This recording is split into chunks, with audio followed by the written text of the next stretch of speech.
नमस्कार, प्रांजल ज्ञान गंगा में आप सभी का स्वागत है। हम संक्षिप्त महाभारत का पाठ कर रहे हैं जिसमें कि भीष्म पर्व चल रहा है। कल हमने कथा में राजा युधिष्ठिर का भीष्म, द्रोण, कृप और शल्य के पास जाकर उन्हें प्रणाम करके युद्ध करने के लिए आज्ञा और आशीर्वाद मांगने की कथा को पढ़ा था। आज हम कथा में युद्ध का आरंभ, दोनों पक्षों के वीरों का परस्पर भिड़ना की कथा को पढ़ेंगे। राजा धृतराष्ट्र ने कहा, संजय, इस प्रकार जब मेरे पुत्र और पांडवों की सेनाओं की व्यूह रचना हो गई तो उन दोनों में से पहले किसने प्रहार किया? संजय ने कहा, राजन, तब भाइयों के सहित आपका पुत्र दुर्योधन भीष्म जी को आगे रखकर सेना सहित बढ़ा। इसी प्रकार भीमसेन के नेतृत्व में सब पांडव लोग भी भीष्म से युद्ध करने के लिए प्रसन्नता से आगे आए। इस प्रकार दोनों सेनाओं में घोर युद्ध होने लगा। पांडवों ने हमारी सेना पर आक्रमण किया और हमने उन पर धावा बोल दिया। दोनों ओर से ऐसा भीषण शब्द हो रहा था कि सुनकर रोंगटे खड़े हो जाते थे। उस समय महाबाहु भीमसेन तो सांड की तरह गरज रहे थे। उनकी दहाड़ से आपकी सेना का हृदय हिल उठा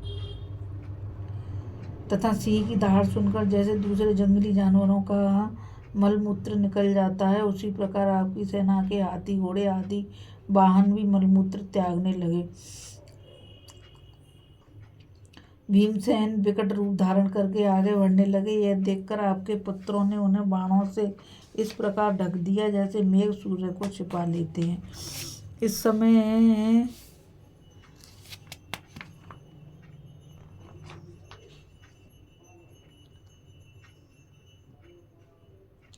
इसके बाद शांतनु भीष्म अपना कालदंड के समान भीषण धनुष लेकर अर्जुन के ऊपर झपटे और परम तेजस्वी अर्जुन भी अपना जग विख्यात गांडीव धनुष चढ़ाकर भीष्म पर टूट पड़े। वे दोनों कुरुवीर एक दूसरे को मारने की इच्छा से युद्ध करने लगे। भीष्म ने अर्जुन को बीध डाला, फिर भी वे टस से मस न हुए। इसी प्रकार अर्जुन भी भीष्म जी को संग्राम से विचलित नहीं कर सके। इसी समय सात्यकी ने कृतवर्मा पर आक्रमण किया। उनका भी बड़ा भीषण और रोमांचकारी युद्ध होने लगा। वहाँ धनुर्धर कौशलराज बृहद्बल से अभिमन्यु भिड़ा हुआ था। उसने अभिमन्यु के रथ की ध्वजा को काट दिया और सारथी को भी मार डाला। इससे अभिमन्यु को बड़ा क्रोध हुआ। उसने 9 बाण छोड़कर बृहद्बल को बीत दिया तथा 2 तीखे बाण छोड़कर एक से उसकी ध्वजा काट दी और दूसरे से सारथी और चक्र रक्षक को मार गिराया। भीमसेन का आपके पुत्र दुर्योधन से संग्राम हो रहा था। ये दोनों महाबली योद्धा रणांगण में एक दूसरे पर बाणों की वर्षा कर रहे थे। उन चित्रयोधी वीरों को देखकर सभी को बड़ा विस्मय होता था। इसी समय दुशासन महाबली नकुल से भिड़ गया और दुर्मुख सहदेव पर चढ़ आया और बाणों की वर्षा करके उसे व्यतीत करने लगा।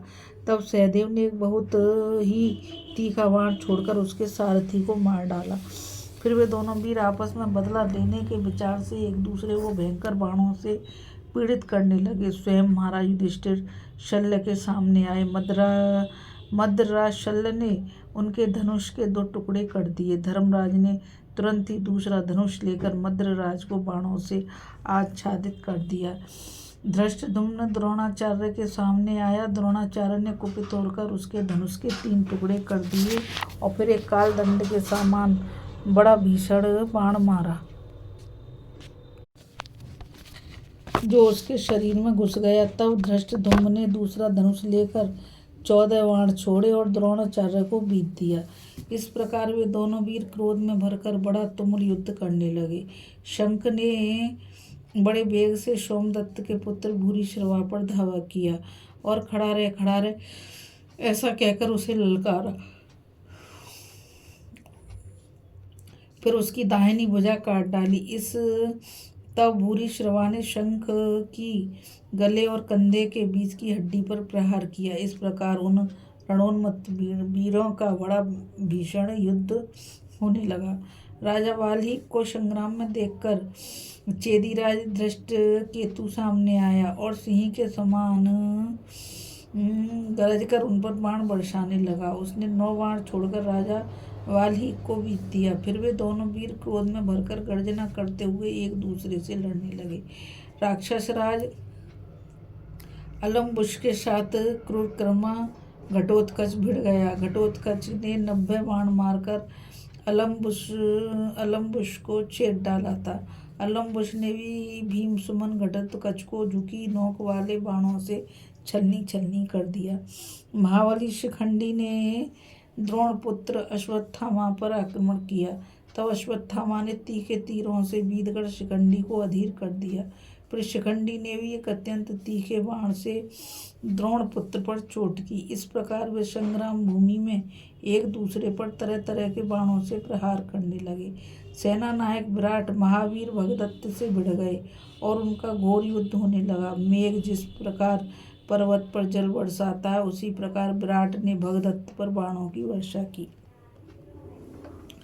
और मेघ जैसे सूर्य को ढक लेता है, वैसे ही भगदत्त ने राजा विराट को अपने बाणों से आच्छादित कर दिया। आचार्य कृप ने केकयराज भृत छत्र पर धावा किया और अपने बाणों से उसे बिल्कुल ढक दिया।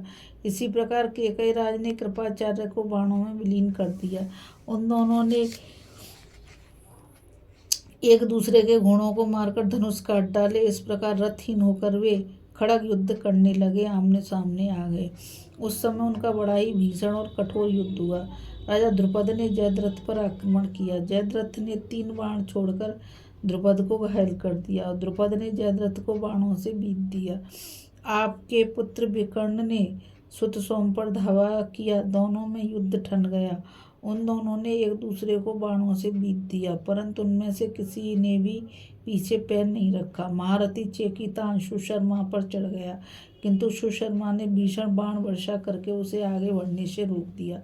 तब चेकितान ने भी गुस्से में भरकर अपने बाणों से सुशर्मा को आच्छादित कर दिया।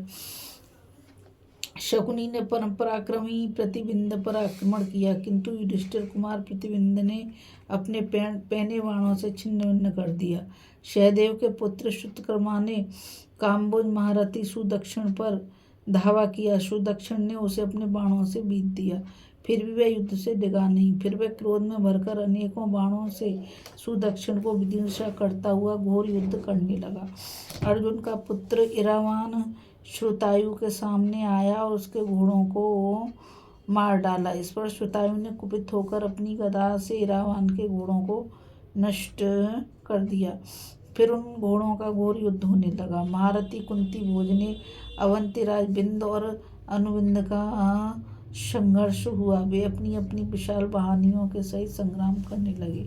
अनुबिंद ने कुंती भोज पर गदा चलाई और कुंती भोज ने तुरंत ही उसे अपने बाणों से ढक दिया। कुंती भोज के पुत्र ने बाण बरसाकर बिंद को व्यथित कर दिया और बिंद ने उसे अपने बाणों से विदीर्ण कर दिया। इस प्रकार उनमें बड़ा अद्भुत युद्ध होने लगा। केकय देश के राजा सहोदर राजपुत्र गांधार देश के 5 राजकुमारों से युद्ध करने लगे। साथ ही उन दोनों देशों की सेनाएं भी भिड़ गईं। आपका पुत्र वीरबाहु राजा विराट के पुत्र उत्तर से लड़ने लगा और उसे अपने पैने बाणों से बीत दिया। इसी प्रकार उत्तर ने भी तीखे तीखे तीर छोड़कर उस वीर को व्यथित कर दिया। चेदी राज ने उलूक पर धावा किया और बाणों की वर्षा करके उसे पीड़ित करने लगे, तथा उलूक ने भी उसे तीखे तीखे बाणों से बीधना आरंभ कर दिया। इस प्रकार एक दूसरे को विदीर्ण करते हुए उनका बड़ा भीषण युद्ध होने लगा। उस समय सब वीर ऐसे उन्मत्त हो रहे थे कि कोई किसी को पहचान नहीं पाता था। हाथी हाथी के साथ, रथी रथी के साथ, घुड़सवार के साथ और पैदल के साथ भिड़े हुए थे। इस प्रकार एक दूसरे से भिड़कर उन योद्धाओं का बड़ा दुर्धर्ष और घमासान युद्ध होने लगा। उस समय देवता, ऋषि, सिद्ध और चारण भी वहां आकर उस देवासुर संग्राम के समान घोर युद्ध को देखने लगे। राजन उस संग्राम भूमि में लाखों पदाति मर्यादा छोड़कर युद्ध कर रहे थे। वहाँ पिता पुत्र की ओर नहीं देखता था और पुत्र पिता को नहीं गिनता था।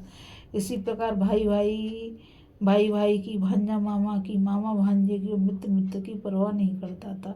ऐसा जान पड़ता था मानो वे भूतों से आविष्ट होकर युद्ध कर रहे हों। इस प्रकार जब संग्राम मर्यादाहीन और अत्यंत भयानक हो गया तो भीष्म के सामने पड़ते ही पांडवों की सेना थर्रा उठी। अभी इस कथा में हम युद्ध का आरंभ, दोनों पक्षों के वीरों का परस्पर भिड़ने की कथा को सुन रहे थे। कल हम कथा में अभिमन्यु, उत्तर और श्वेत का संग्राम तथा उत्तर और श्वेत का वध की कथा को पढ़ेंगे। इस कथा में बस इतना ही। मुझ गीता रावत को आज्ञा दीजिए। कल फिर मिलेंगे एक नई कथा के साथ। और मैं आप सभी से यही कहना चाहूँगी कि इस चैनल को ज़्यादा से ज़्यादा लाइक, शेयर और सब्सक्राइब कीजिए ताकि यह अमूल्य ज्ञान अधिक से अधिक लोगों तक पहुंच सके। कल फिर मिलते हैं एक नई कथा के साथ। राधे राधे। जय श्री कृष्णा। नमस्कार।